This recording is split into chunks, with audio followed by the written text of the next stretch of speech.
तर हे काय आहे, तर हे आहेत कच्च्या कैरीचे रोल.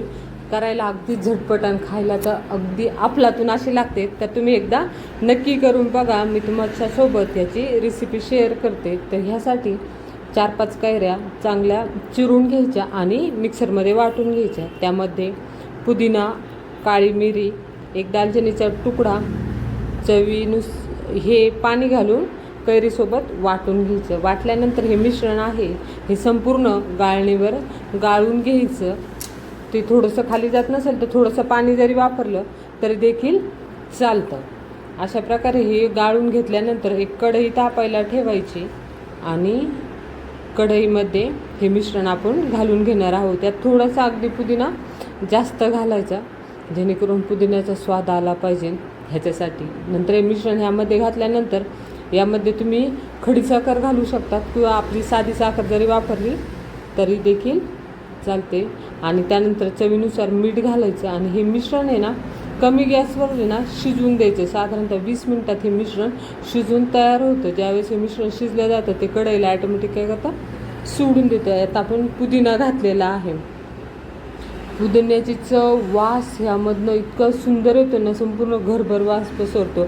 आणि पुदिना ही औषधी वनस्पती आहे त्यामुळे यात आपण भरपूर असा पुदिना घातलेला आहे. त्यानंतर ज्यावेळेस मिश्रण शिजत येतं त्यावेळेस त्यामध्ये लाल तिखट घालायचं आणि ही एका ताटात ओतून घ्यायचं. ताटात छान पसरून घ्यायचं.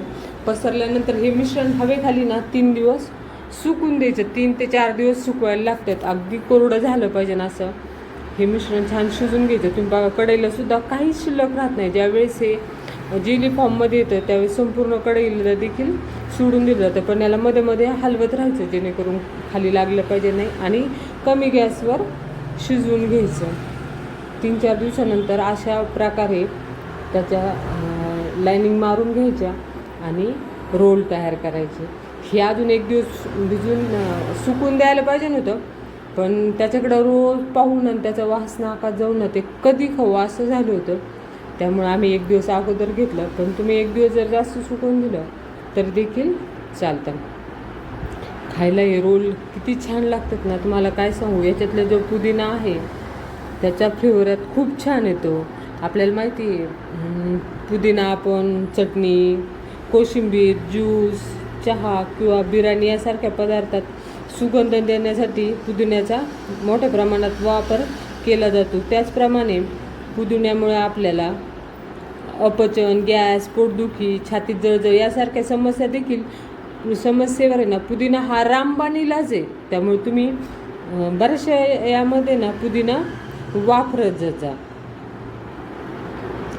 असे हे रोल संपूर्ण करून घेतले ना ते माझ्याकडं मातीची बरणी आहे त्या बरणीमध्ये भरून ठेवलेत.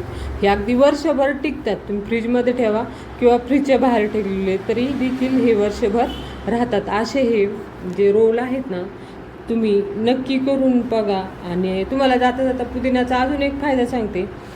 पुदिन्याचे पानं जर चघळले ना आपण असा आपला जो श्वास आहे ना तो खूप छान होतो आणि त्याबरोबर आपल्या हिरड्यांचे जे आरोग्य आहे ना ते सुधारते. त्यामुळं आपण शक्यतो आपलं जे घरचं अंगण आहे ना त्यामध्ये पुदिना ही वनस्पती नक्की लावली पाहिजे. बघा तुम्ही हे रोल किती छान दिसतात. याच्याकडे पाहिलं ना ॲटोमॅटिक खाऊ वाटतं. त्यामुळे तुम्ही ही रेसिपी नक्की करून बघा. व्हिडिओ पाहिल्याबद्दल धन्यवाद.